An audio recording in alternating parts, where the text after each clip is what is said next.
નમસ્તે, હું આદર્શ છું. વેલકમ ટુ આદર્શ एजुकेशन सोसाइटी. स्टैंडर्ड 5 सब्जेक्ट है हमारा हिंदी. पुनरावर्तन 2. आज हम पढ़ेंगे पुनरावर्तन 2. यहाँ पर देखिए पुनरावर्तन 2.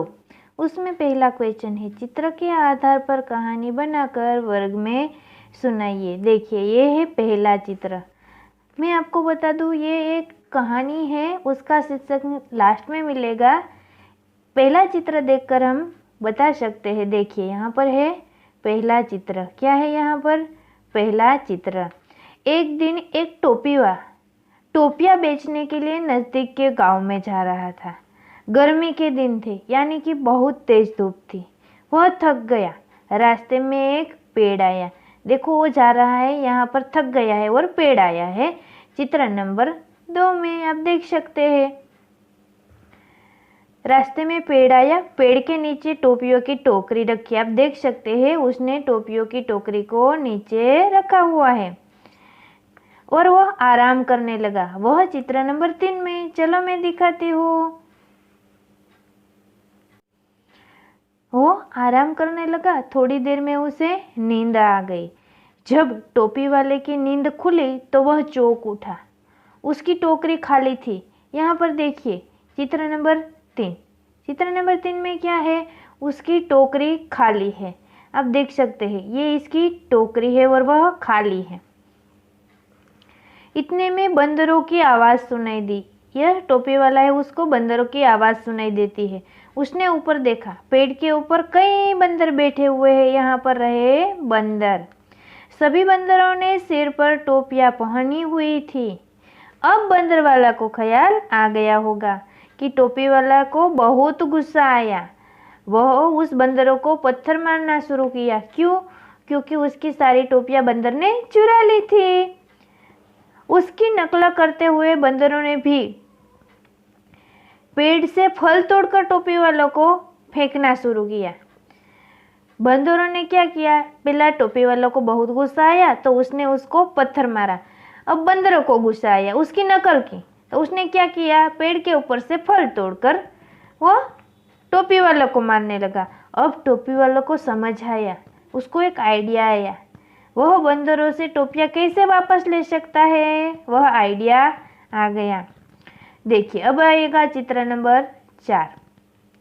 टोपी वाला ने उसके सिर पर से टोपी उतारी और उसने जमीन पर फेंक दी. यहाँ पर आप देख सकते हैं टोपी वाले ने क्या किया? टोपी नीचे फेंक दी.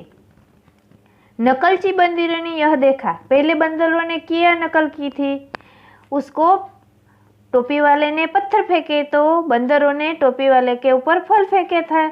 अब उसने जब टोपी वाला ने टोपी फेंकी. अब हम आगे की चित्र की ओर बढ़ते हैं. देखिए यहाँ पर चित्र नंबर 5 और 6 में देखिए उसकी नकल की, टोपी वाले की नकल की और वहाँ पर टोपी वाले ने टोपी फेंकी थी तो बंदर ने भी टोपी फेंक दी. अब टोपी वाला क्या करता है?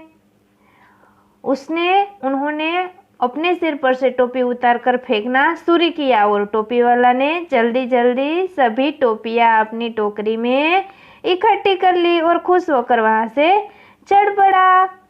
इस कहानी का नाम है टोपी वाला और बंदर. कोई हमारी नकल करता है तो हम उसे कैसे करें, उसका भी हमें आइडिया लेना चाहिए. और किस तरह के टोपी वाले ने बंदर के पास से हमें टोपी ले ली.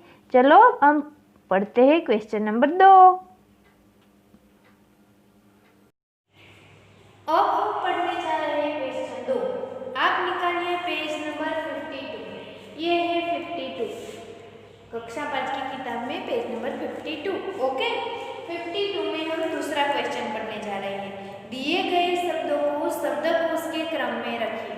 आपको शब्दकोश के क्रम मैंने पढ़ा दिया है, आगे ग्रामर का पॉइंट था. ओके, उसमें हमें पढ़ना क्या है? उसमें हमें पढ़ना है क्वेश्चन 2 में शब्दकोश.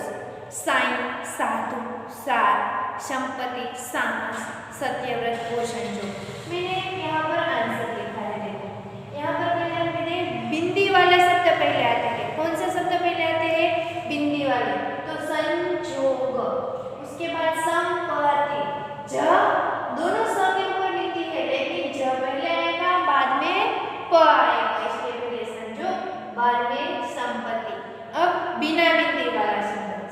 व्रत। अब खड़ी पाई यानी कि कानून, बिंदी वाला भी आएगा साइन। उसके बाद बिना बिंदी वाला साधु। उसके बाद यहाँ पर ध पहले आता है, र बाद में आता है, इसलिए सा उसके बाद में लिखा है। सा ह स र के बाद ह। यदि पहला अक्षर सेम है तो हमें नेक्स्ट जो अक्षर होता है, हमारा वर्ड होता है, उसको फॉलो करना है। पहले वर्णमाला में ध आता है, बाद में र आता है और बाद में श आता है। समझ गए ना?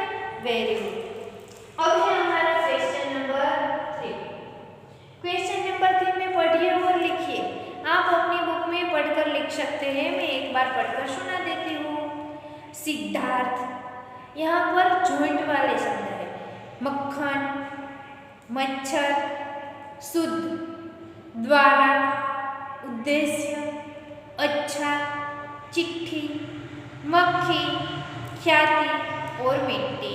ओके, अब है क्वेश्चन नंबर 4।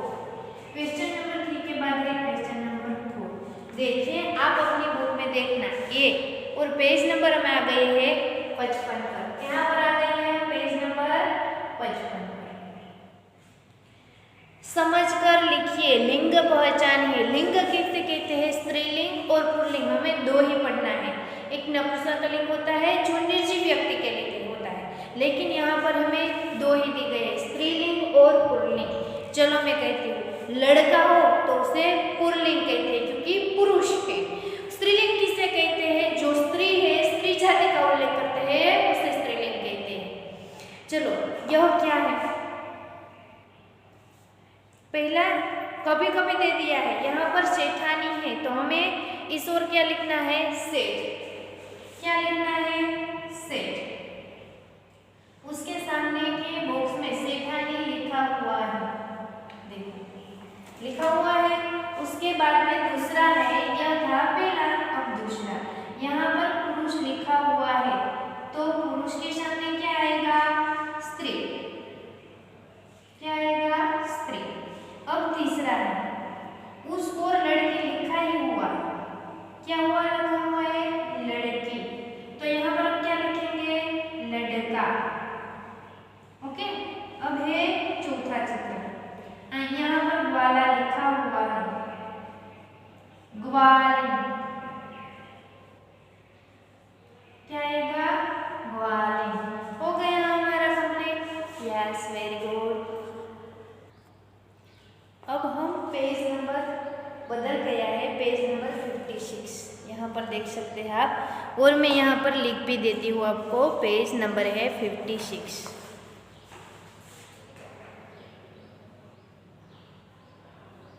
पेज नंबर 56 आप निकालिए। क्वेश्चन नंबर 5, वचन परिवर्तन कीजिए और वाक्य में प्रयोग कीजिए। हमने 4th स्टैंडर्ड में आपको पढ़ा होगा, एक वस्तु है तो उसे एक वचन कहेंगे और ज्यादा है तो ये कहेंगे। उसे एक है तो एक वचन, एक से ज्यादा है तो बहुवचन। यानी कि एक वस्तु है यानी कि पत्ता लिखा हुआ है, ज्यादा है तो पत्ते कहेंगे। उसका वाक्य कैसे बनाएंगे? यह पत्ता है, ये पत्ते हैं, पत्ते का ये हो जाता है, यह के बाजू में ये पत्ते हैं। नंबर 2, खाली जगह है तो वहाँ पर हमें गुब्बारा लिखना है क्योंकि यहाँ पर गुब्बारे हैं। यह गुब्बारा है, ये गुब्बारे है। तीसरा, टोपी लिखा हुआ है, हमें लिखना है टोपियाँ। यह टोपी है, ये टोपियाँ है। रस्म हो जाता है, ऊपर चंद्र बिंदी लग जाती है। केला, केले लिखे हुए, हमें एक है इसलिए केला। यह केला है, ये केले है। ओके, क्वेश्चन 4 क्वेश्चन 5 कंप्लीट हो गया। अब क्वेश्चन 6, अधूरे वाक्य पूर्ण कीजिए। मैंने यहाँ पर सिर्फ आंसर लिखा है, आप अपनी किताब ओपन रखिएगा। बच्चे खेल रहा है या रहे हैं? बच्चा तो एक होता है तो है के ऊपर बिंदी नहीं लगती है, यहाँ पर बच्चे बहुवचन हो गया, बहुवचन में है के ऊपर बिंदी लगती है। ओके, इसलिए ये डिफरेंस और यह जगह बार बार दोहराती हूँ कि पूछी जाएगी क्योंकि बहुवचन में ऊपर बिंदी लगती है। बच्चे हैं इसलिए बिंदी, बच्चा होगा तो नहीं होगी। खाली जगह दौड़ रहा है। घोड़ा या घोड़े, है के ऊपर बिंदी नहीं है इसलिए एक वचन का प्रयोग हुआ, इसलिए घोड़ा। कैसे पता चला? दौड़ रहे हैं, है के ऊपर बिंदी होती तो घोड़े होता। अब हम तीसरा पढ़ने जा रहे हैं। ये राजा है और राजा, ये यानी एक से अधिक है, बहुवचन का प्रयोग है। ये यानी कि एक से अधिक है इसलिए राजा है, बिंदी लगेगी। एक से अधिक है यानी कि बहुवचन है, बहुवचन है तो है के ऊपर बिंदी लगती है। यहाँ पर क्या है? ये राजा है, राजे नहीं चलेगा, राजा, तो उसका बहुवचन का उल्लेख कैसे करेंगे? है के ऊपर बिंदी। 5 हम यानी कि एक से ज्यादा है, मैं, तुम, हम यानी कि कितने सारे। हम खाली क्या खेल रहा है या खेल रहे हैं? खेल रहे हैं, एक होता तो खेल रहा, खेल रहे हैं, ऊपर बिंदी लगी क्योंकि एक से ज्यादा है, बहुवचन है। उसके बाद है खाली जगह किताबों में रामायण नहीं है, क्या आएगा? इन। एक होती तो ये आता, इन कितनी सारी पुस्तक है, इसमें से कोई भी रामायण की नहीं है इसलिए उसका उल्लेख होगा इन। उसके बाद का खाली जगह लड़के ने लड्डू दिया, वह लड़के ने लड्डू दिया या उस लड़के ने? यहाँ पर देखो उस लड़के ने, वह लड़का क्या कर रहा है तो वह का उल्लेख होता है उस लड़के ने लड्डू दिया। खाली जगह नंबर 8, हम कबड्डी खेलने जाएंगे या जाऊंगा?